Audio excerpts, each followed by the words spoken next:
이 시대를 살아가는 저와 여러분, 기적이 필요합니다. 여러분은 예수 믿고 기적을 경험해 보셨어요?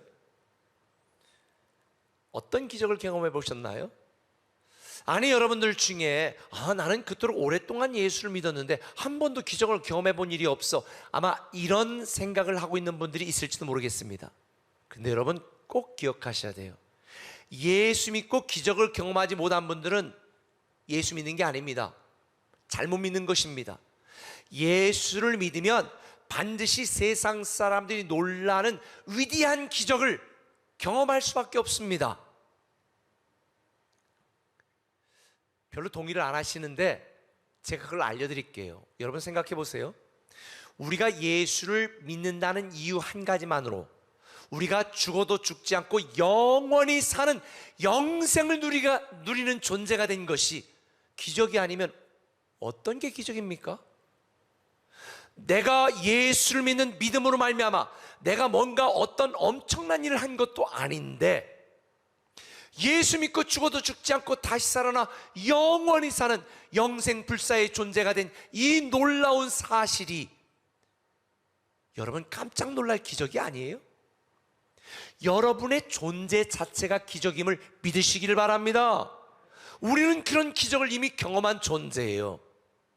그런데도 이게 사실로 믿어지지 않는 분들, 그래서 그런 분들에게는 또 다른 기적을 말씀을 제가 예전에 드렸죠.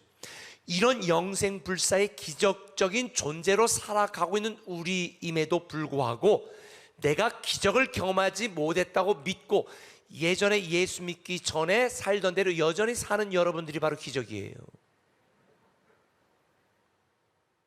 아니 100억 정도 로또에 당첨이 되고 나서도 그냥 아무 생각 없이 찾으러 가지도 않고 그냥 계속 살던 대로 사는 거, 이게 기적 아니에요? 제가 변화의 삶을 하면서 이런 말을 해요. 변화의 삶을 마치고도 변화되지 않는 게 기적입니다. 저는 우리 꿈에게 모든 성도들이 기적을 행하시는 하나님을 경험하고 날마다 행복하고 기쁘고 감사하며 사는 여러분이 되시기를 예수님의 이름으로 축원합니다. 그러기 위해서 기억해야 될 게 두 가지가 있는데 그 첫 번째는 이거예요. 내 인생의 구원자이신 하나님께 감사라는 거예요. 내 인생의 구원자이신 하나님께 감사하면 우리는 육신을 입고 이 땅을 살아가는 동안에도 하나님의 놀라운 기적들을 경험하게 됩니다. 자, 4절과 5절 한번 읽어볼까요? 시작. 내 백성 이스라엘 자손을 그 땅에서 인도하여 낼지라.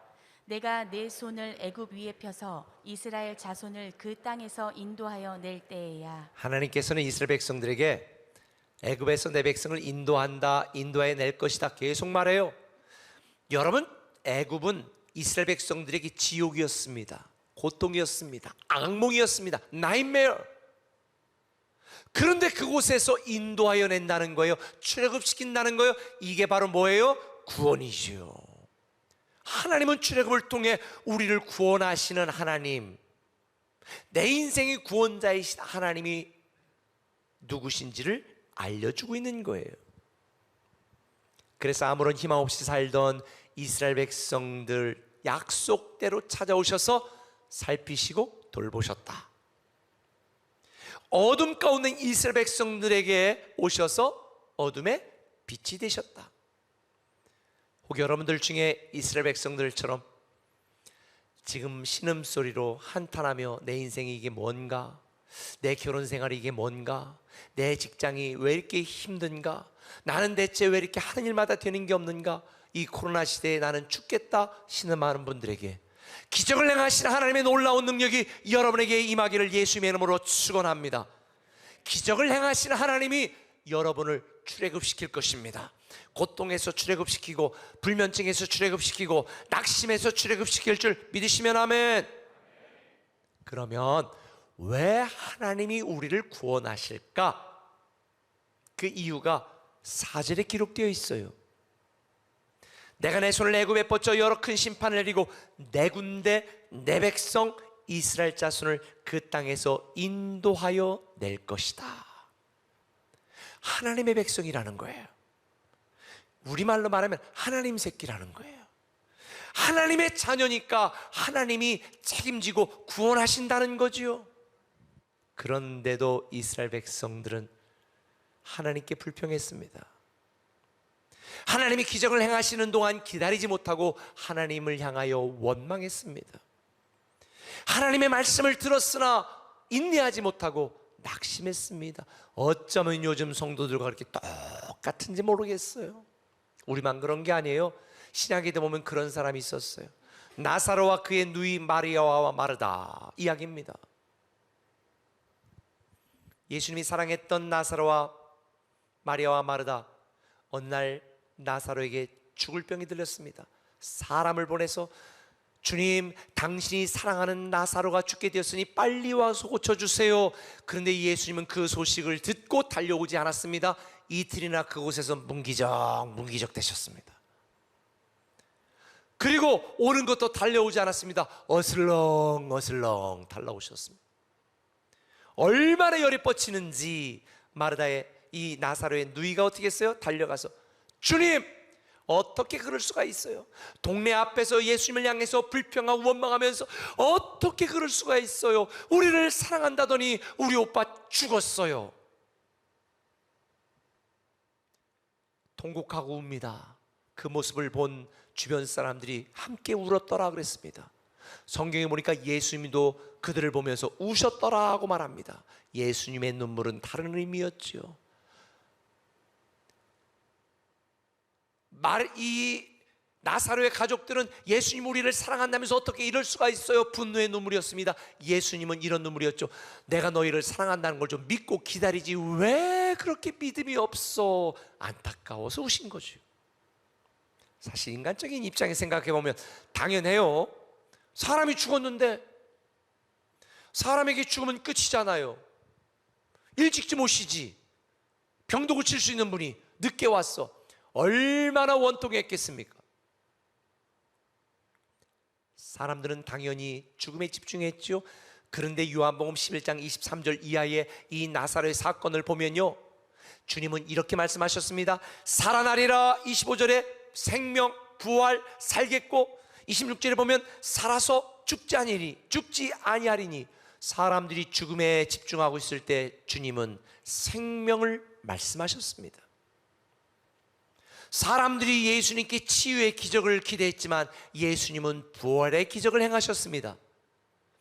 사람들은 예수님이 자기들이 이해할 만한 기적을 행하기를 기대했지만 예수님은 그들이 기대하지도 못했던 엄청난 기적을 행하셨습니다.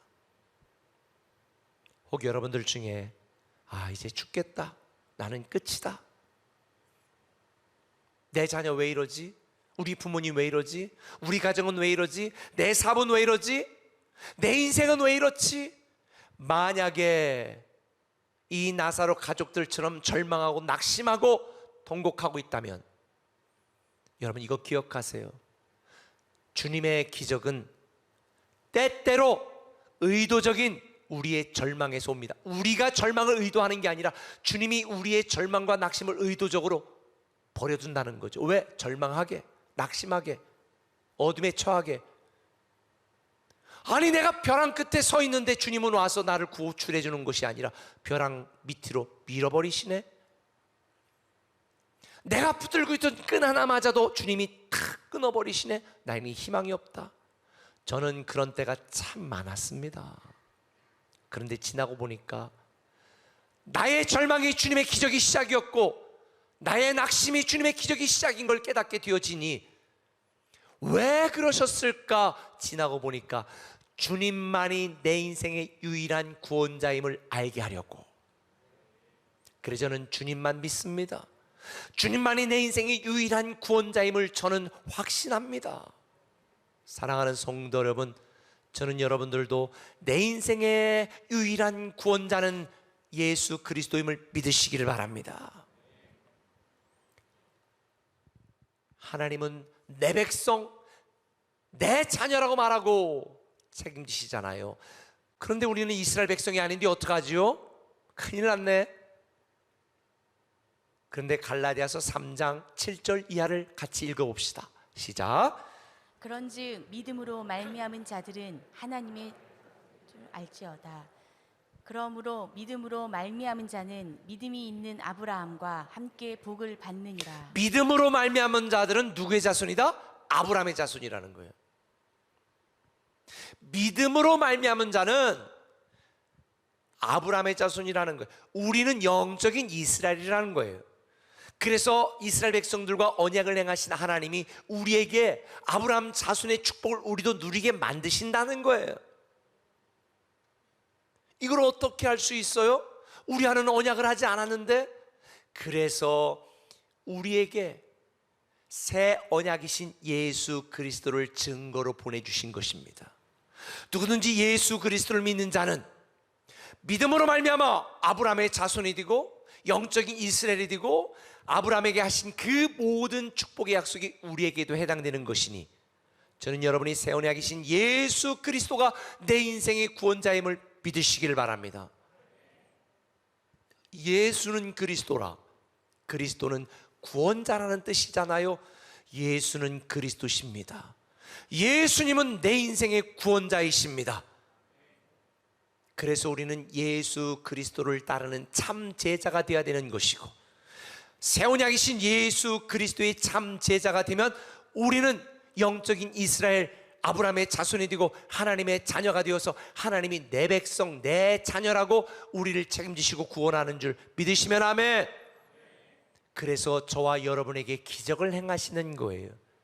그러면 내 존재가 이미 기적이지만 이 땅을 살아가는 동안 우리의 육신적으로도 물질적으로도 가정적으로도 기적을 행하시는 하나님을 경험하려면 어떻게 되는가? 두 번째, 따라합시다. 내 인생의 능력자이신 하나님만 의지하라. 내 인생의 능력자이신 하나님만 의지하라. 내 인생의 능력자이신 하나님을 의지해야 돼요. 사실 예수님이 내 인생의 구원자라고 믿는다고 해도 예수님이 그럴 만한 능력이 없다면 우리는 불쌍한 사람이에요. 세상 사람들은 자기가 자기 자녀를 책임지고 자기 인생을 책임져야 되니까 돈 벌려고 눈에 혈안이 돼 있잖아요. 권세와 권력을 잡으려고 애쓰잖아요. 그런데 정작 자기와 자기 가족을 구원하고 책임지려는 그 돈이 가족을 파괴하고 자녀를 죽이고 인생을 망가뜨리는 경우 얼마나 많아요. 여러분, 내 인생의 최고 능력자는 살아계신 하나님뿐임을 믿으시기를 바랍니다.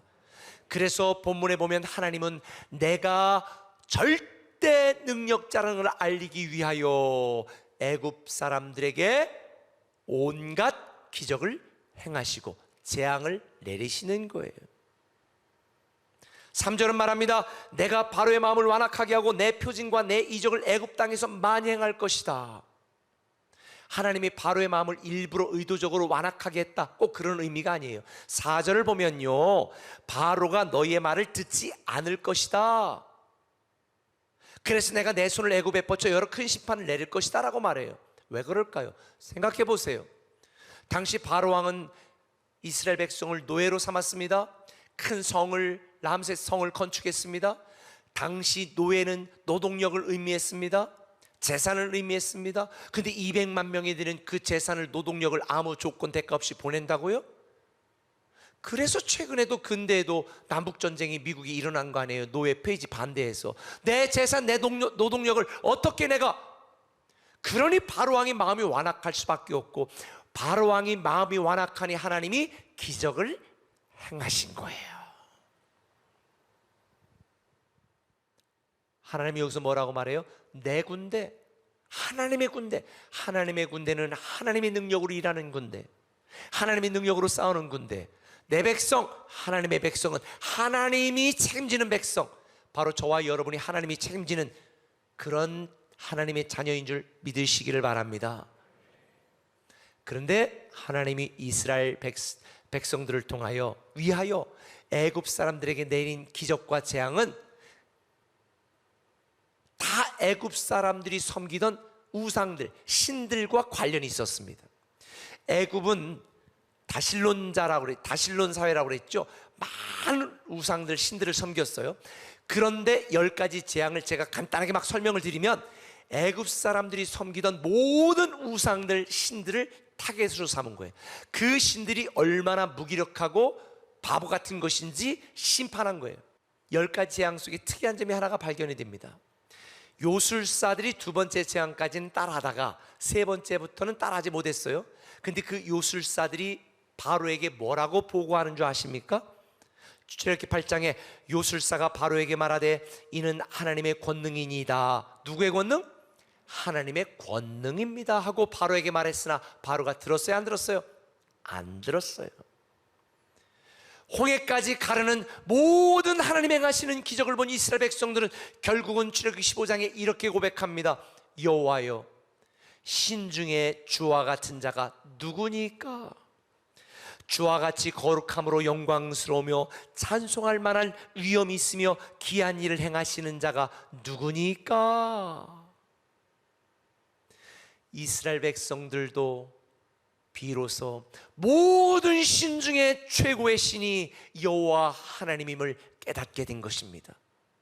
사랑하는 성도 여러분, 하나님만이 내 인생의 절대 능력자이심을 믿으시길 바랍니다. 그 하나님만 의지하세요. 돈 의지하지 마시고 사람 의지하지 마시고 내 인생의 능력자이신, 최고 능력자이신 하나님만 의지하고 믿고 순종하는 여러분 되시기를 예수님의 이름으로 축원합니다. 새 언약의 증거로 이 땅에 오신 예수 그리스도께서도 많은 기적을 행하셨습니다. 근데 요한복음에 보면 주님이 행하신 모든 기적을 표적이라고 말해요. 표적이라고 하는 것은 그 기적들을 행하신 특별한 이유가 있다는 거죠. 그래서 표적이에요. 뭔가를 증명하기 위한 기적이 표적이거든요. 그럼 예수님께서 수많은 귀신을 내쫓으면서 사탄 원수 마귀도 예수님 앞에 벌벌 떠는 존재임을 증명하셨죠. 바다의 풍랑을 잔잔케 하시면서 온 세상 자연 세계를 지배하는 분은 능력자이신 예수 그리스도임을 증명하셨죠. 죽은 나사로를 살리시면서 생명의 주관자는 오직 예수 그리스도임을 증명하신 것입니다.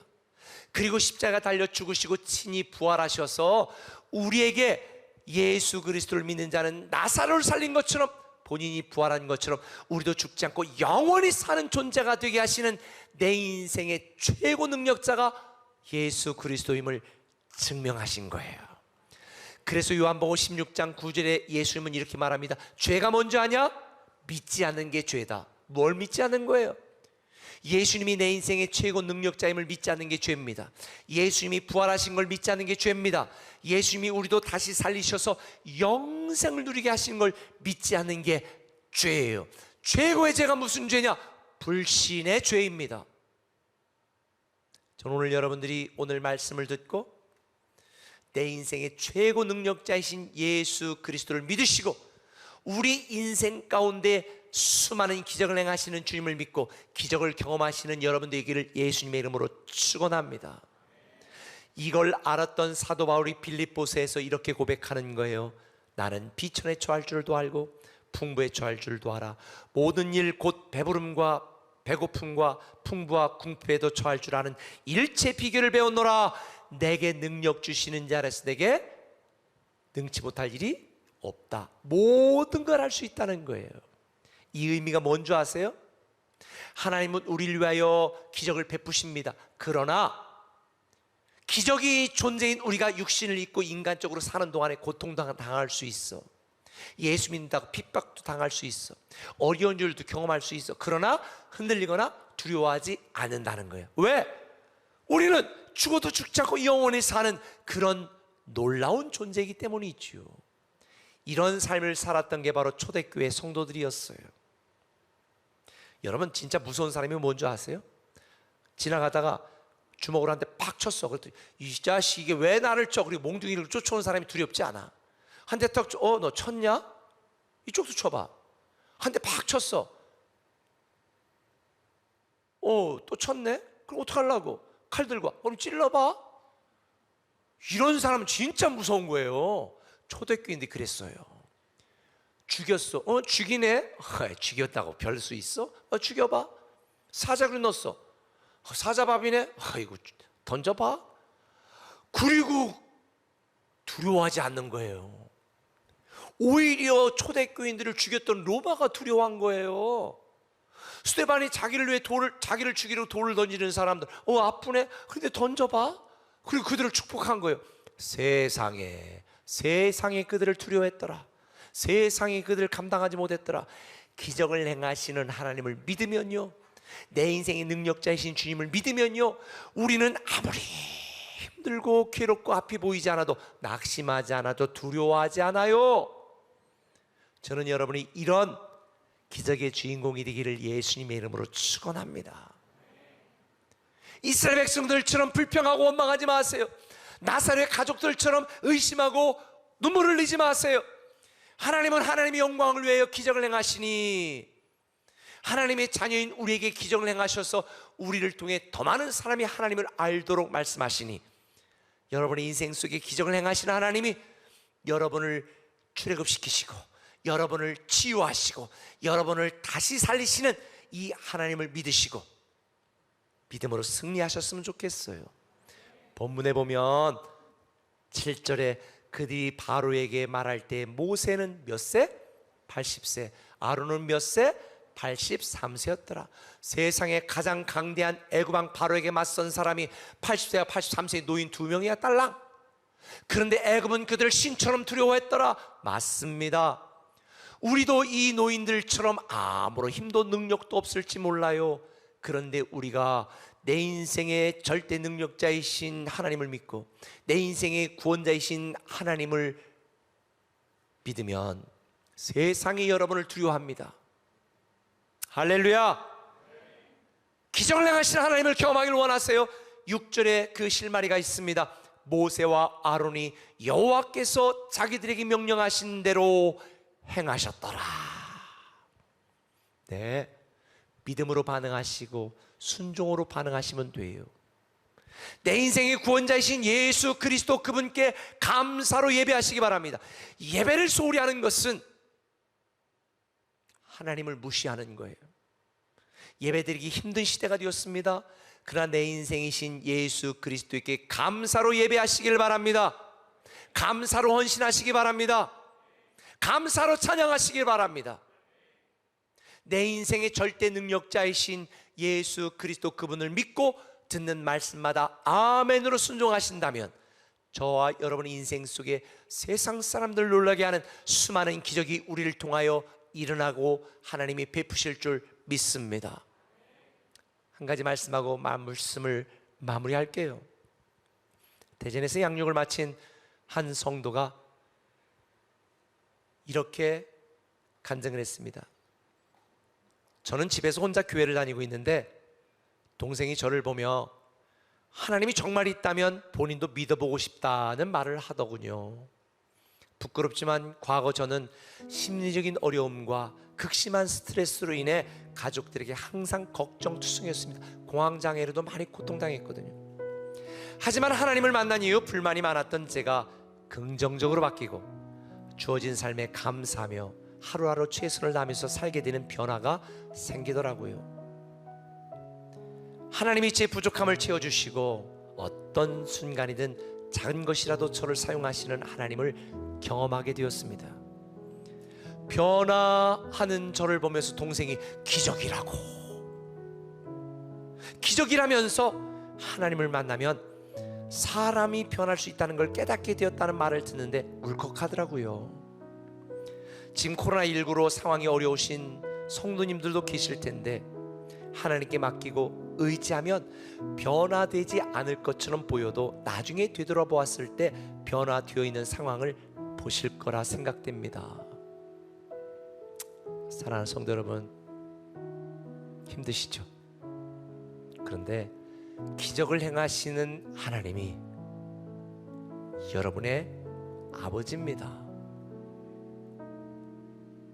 저는 기적을 행하시는 하나님, 그 하나님을 여러분 모두가 경험했으면 좋겠어요. 내 인생의 구원자 되신 예수 그리스도, 내 인생의 절대 능력자신 예수 그리스도를 믿고 아멘으로 순종하고 반응하는 저와 여러분 되시기를 예수님의 이름으로 축원합니다.